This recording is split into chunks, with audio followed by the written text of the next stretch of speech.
नमस्कार दोस्तों, आज मैं पुनः आपके लिए परसेंटेज टॉपिक लेकर आया हूं जिसमें आपको कुछ नए क्वेश्चन करवाने वाला हूं। देखिएगा, कहा जा रहा है किसी नगर में 78% हिंदू, 10% मुसलमान, 5% ईसाई हैं और 875 सिख रहते हैं। नगर की जनसंख्या क्या है? तो नगर की जनसंख्या पूरी 100 मान लिया जाए। नगर की जनसंख्या बराबर नगर की जनसंख्या मान लो बच्चों 100 और 78% हिंदू, 10% मुसलमान, 5% ईसाई हैं। इसको आप 100% मान के रखिएगा। अगर 100 में से हिंदू 78% हैं, 10% मुसलमान हैं, 5% ईसाई हैं, इन सबको आप जोड़ करके 100% में घटा देंगे तो जितना परसेंट बचेगा वो सिख की जनसंख्या हो जाएगी। चलिए देखते हैं। तो 100 में आप घटाएंगे, 100% में आपको माइनस करना है। 78% हिंदू हैं प्लस 10% मुसलमान हैं प्लस 5% ईसाई हैं, इनको माइनस करिए तो 100% माइनस 78 10 88, 88 में 5 जोड़ देंगे बच्चों तो ये हो जाएगा 93। 93% आप सेपरेट करेंगे, घटाएंगे तो मिलेगा 7% और यही 7% किसके बराबर हो जाएंगी? संख्या सिख की, क्योंकि ये हिंदू, ये मुसलमान और ये ईसाई, इन सब का परसेंट दिया है, घटा लिए। अब जितना परसेंट बचा है वो सिख के बराबर होगा। तो 7% बराबर बच्चों 875 के। और आपसे पूछा पूरी नगर की जनसंख्या में तो 100% निकालना है, तो 1% बराबर हो जाएगा 875/7। अब इसी को 100% बनाना है तो 100% निकाल लीजिए, जनसंख्या मिल जाएगी आपको 875/7 गुणे 100 करा दीजिए। 7 से काटिए इसको, 7 एकम 7, एक इधर आएगा बनेगा 17, 7 दूनी 14, 3 बचेगा ये बनेगा 35, 7 बचे 35, कट गया बच्चों। ये कुल जनसंख्या हो जाएगी आपकी 125 का 100 में गुणा कराएंगे 125 और 2 जीरो लगा दीजिए, ये आपकी जनसंख्या हो जाएगी 12,500। नगर की कुल जनसंख्या कितनी बच्चों? 12,500। चलिए बच्चों, अब आपको दूसरा क्वेश्चन हम बताते हैं।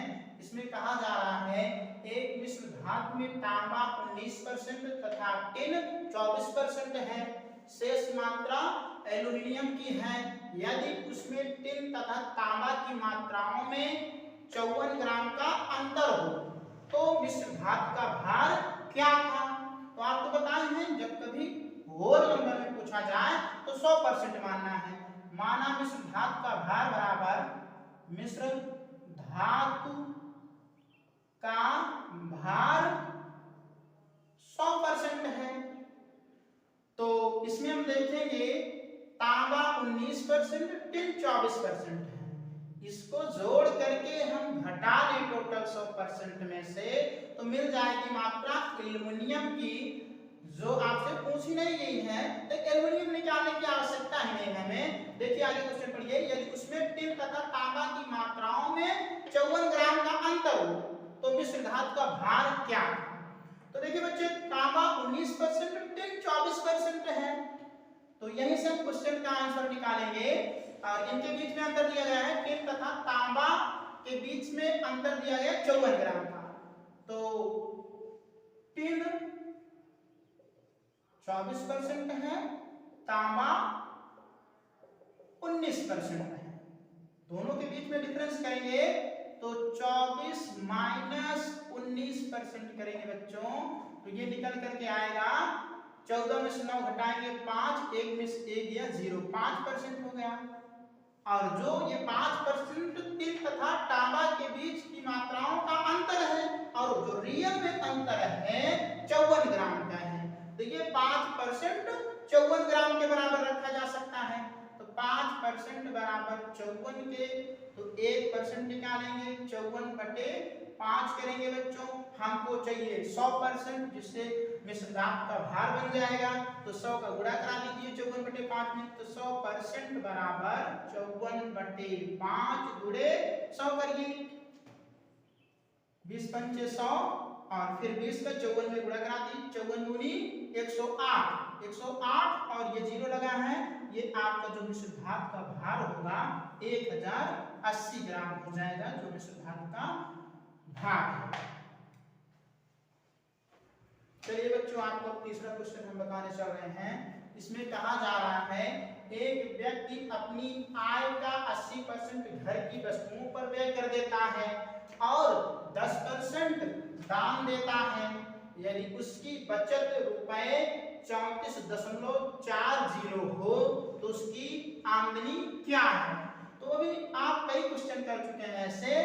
टोटल आय पूछी गई है तो 100% पकड़ लीजिए। आमदनी मान लो बच्चों, आमदनी बराबर 100%, और ये 100% हमको चाहिए, आमदनी निकल जाएगी। तो आप देख रहे हैं कि अपनी आय का 80% घर की वस्तुओं पर व्यय करता है और 10% दान देता है, तो कुल आमदनी 100% है। 80% घर की वस्तुओं पर, 10% दान दे देगा, तो बचत कितने परसेंट की होगी? देखिए बचत परसेंट निकालिए। बचत परसेंट बराबर हो जाएगा 100% में से आप जो घर की वस्तुओं पर खर्च कर रहा है और जो दान देता है उसको घटा लीजिए। 80% प्लस 10%, ये 100% में से आप 90% घटाएंगे, ये बनेगा 10%। और ये 10% क्या है बच्चों? बचत है, बचत परसेंट है, और बचत रुपए में दी गई है 34.40 रुपए। तो 10% बराबर 34.40 रुपए लिखा जा सकता है। 10% बराबर 34.40, तो 1% बनाइए 34.40 बटे 10, और हम 100% ज्ञात कर लें तो हमारा हो जाएगा कुल जो आय है या आमदनी है। तो 100% ज्ञात करने के लिए 100 का 1% जो आया तो इसमें गुणा करा लेते हैं। तो 34.40 बटे 10 गुणे 100 करेंगे, ये 0 से 0 कट जाएगा बच्चों। 10 का 34.40 में गुणा कराएंगे तो ये 34 40, एक 0 और लग जाएगा, बन जाएगा।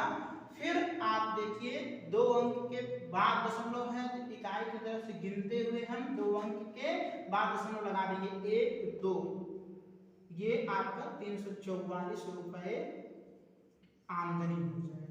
क्या हो जाएगी बच्चों? 344 रुपए आमदनी हो जाएगी। बच्चे चैनल को शेयर करिए और सब्सक्राइब करिए। इसी तरीके से मैं आपको बेहतरीन क्वेश्चन आगे लाता रहूंगा। Thank you.